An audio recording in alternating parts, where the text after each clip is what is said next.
बच्चों देखिए, आज का जो डिस्कशन हम लोग करने वाले हैं वो डिस्कशन करने वाले करंट डेंसिटी पर। जो हम लोग का प्रीवियस अभी तक का डिस्कशन हो चुका है, मैंने आपको ड्रिफ्ट वेलोसिटी बताया है v d equal to minus e tau upon m. और अगर मैंने आपको रिलेशन भी बताया है तो आपको रिलेशन ये बताया है I equal to n e A v d. ठीक है, यहाँ पर मैंने आपको दो चीजें लिखी हुई हैं, एक लिखा हुआ है relation is with drift velocity and relation between current and drift velocity. ठीक है, मैंने अभी वो वीडी का वैल्यू सेट नहीं किया है।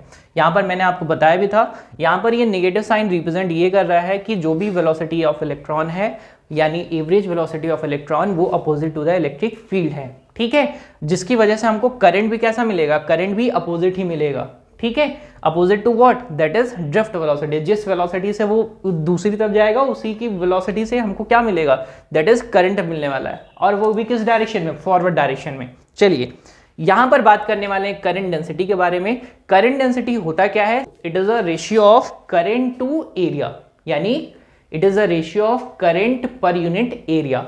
यानी करंट की अगर हम बात करें तो करंट को रिप्रेजेंट करते हैं आई से, क्रॉस सेक्शन एरिया को रिप्रेजेंट करेंगे ए से, और अगर हम बात करें कि इसको रिप्रेजेंट कैसे करेंगे तो करेंगे जे से। सपोज करो आपके पास कोई भी एक क्रॉस सेक्शन है या कंडक्टर मैंने ट्रीट किया है और इसका क्रॉस सेक्शन एरिया है यहाँ पर ए। ठीक है, और इससे पास होने वाला कितना क्या है आपके पास, दैट इज कोई भी करंट इससे पास हो रही है तो आपको क्या बताना है, करंट सपोज करो यहां से जा रही है आई, तो आप ये बोल सकते हैं कि यहां पर करंट डेंसिटी को अगर हम डिफाइन करें तो करंट डेंसिटी कितना होगा, करंट डेंसिटी होगा that is current upon area.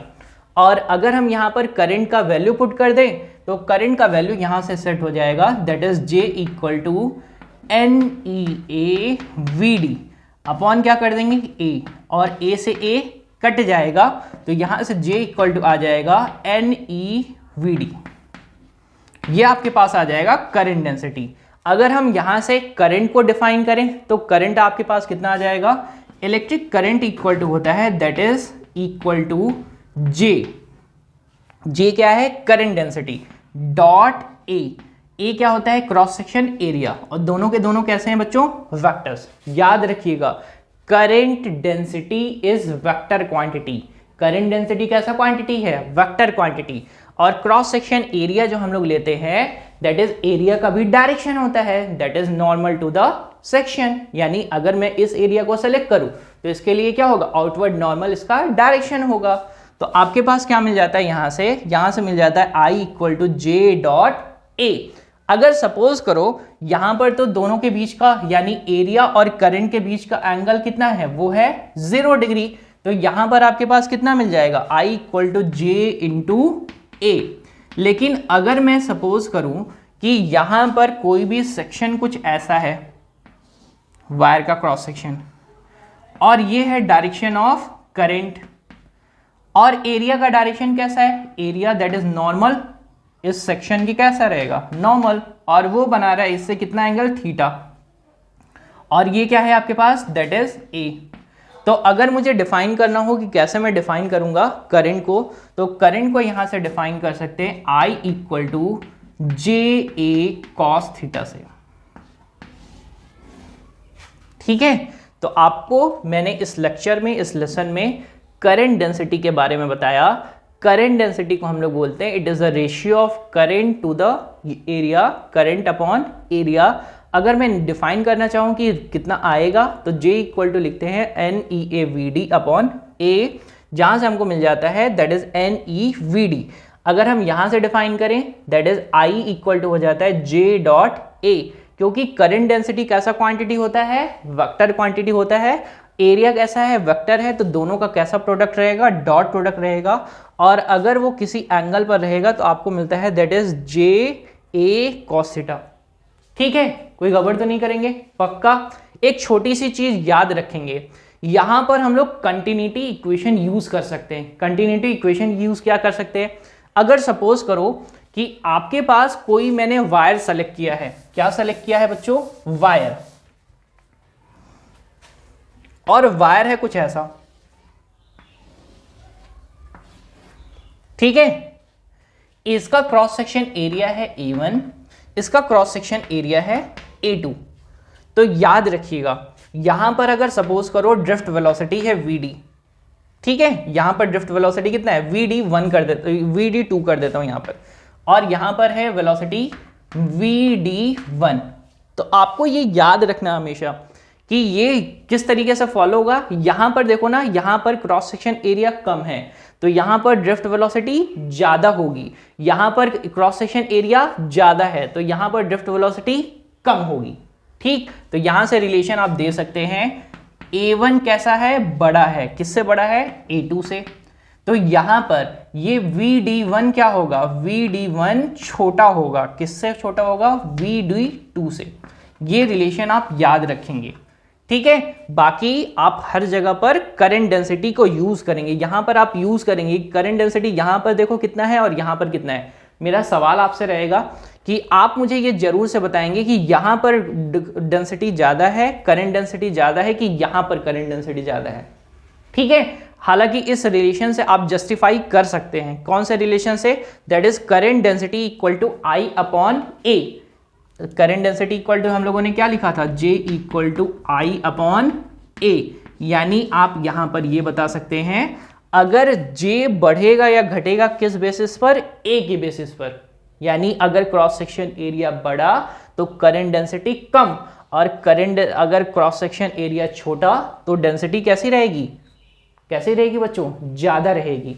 तो यहां पर अगर क्रॉस सेक्शन एरिया कैसा है, क्रॉस सेक्शन एरिया बड़ा है तो करंट डेंसिटी कम, और यहां पर क्रॉस सेक्शन एरिया छोटा है तो करंट डेंसिटी कैसी, करंट डेंसिटी हो जाएगी ज्यादा, ठीक है। आप इस रिलेशन से और लिख सकते हैं, कैसे रिलेशन से, देखो मैंने यहां पर लिखा था J इक्वल टू NEVD। यानी NEVD का मतलब क्या है, अगर J बढ़ रहा है तो इसका मतलब है कि VD इज ऑल्सो इंक्रीजेस। अब देखो VD कहां पर बढ़ रहा है, VD यहां पर ज्यादा है तो करंट डेंसिटी यहां पर ज्यादा, VD यहां पर कम है तो करंट डेंसिटी यहां पर कम, ठीक है, याद रहेगा सभी को। तो ये बच्चों मैंने आपसे डिस्कस कर दिया है करंट डेंसिटी, ठीक है। यूनिट की बात करें तो एम्पियर पर मीटर स्क्वायर इसका यूनिट रहेगा, SI यूनिट, ठीक है। पक्का कोई गड़बड़ तो नहीं करेंगे। तो बच्चों ये लेसन आपका कंप्लीट होता है। अब हम लोग सीखने वाले हैं the next topic is mobility, ठीक है, कि मोबिलिटी क्या है। मोबिलिटी की अगर हम बात करें तो मोबिलिटी का मतलब होता है कितना कोई भी इलेक्ट्रॉन फ्री है, और फ्री होगा तो मूव करेगा तो किस वेलोसिटी से मूव करेगा, ड्रिफ्ट वेलोसिटी से मूव करेगा। कब मूव करेगा, जब एक्सटर्नल इलेक्ट्रिक फील्ड अप्लाई करेंगे। यानी आसान शब्दों में अगर मोबिलिटी को डिफाइन करना है तो सबसे पहले मुझे डिफाइन कर क्या करना पड़ता है, VD, और VD क्या होता है, ड्रिफ्ट वेलोसिटी। ड्रिफ्ट वेलोसिटी की बात करें तो ऑलरेडी हम लोग निकाल चुके हैं -EE टाउ अपॉन m। बच्चों ध्यान देंगे, एक्सटर्नल इलेक्ट्रिक फील्ड की जरूरत है तो एक्सटर्नल इलेक्ट्रिक फील्ड को हम लोग रिप्रेजेंट कर रहे हैं E से, जैसा कि मैंने यहां पर रिप्रेजेंट कर रखा है। E इक्वल टू क्या होता है, दैट इज इलेक्ट्रिक फील्ड। अब बाय डेफिनेशन मैंने आपको क्या बताया, जब भी हमको निकालना पड़ता है मोबिलिटी, तो मोबिलिटी का मतलब है कोई इलेक्ट्रॉन कितना फ्री है, कहां पर, एक्सटर्नल इलेक्ट्रिक फील्ड में। अब अगर मैं इसको डिफाइन करूं तो कैसे डिफाइन करूंगा, इट इज द रेशियो, और रिप्रेजेंट कैसे करेंगे, म्यू से। म्यू इक्वल टू क्या होता है, VD अपॉन क्या करेंगे, E। यानी कोई भी कितना इलेक्ट्रॉन फ्री है, यानी किस वेलोसिटी से मूव करेगा, ड्रिफ्ट वेलोसिटी से मूव करेगा, अपॉन क्या करेंगे, E करेंगे। आपके पास यहां पर जो म्यू डिफाइन करते हैं इसको हम लोग लेते हैं दैट इज पॉजिटिव सेंस में, यानी ऐसा बोलेंगे कि यहां पर आपको निगेटिव साइन नहीं यूज करना है। अब क्या करेंगे, यहां पर अगर मैं इसको पुट कर दूं तो आपके पास कितना मिल जाएगा, यहां पर मिल जाएगा E टाउ अपॉन कितना, M।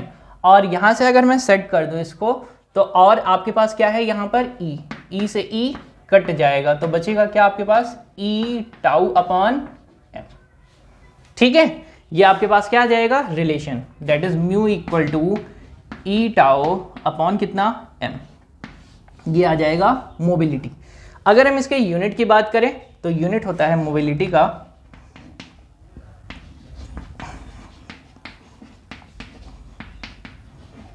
का यूनिट होगा मीटर स्क्वायर पर वोल्ट सेकेंड।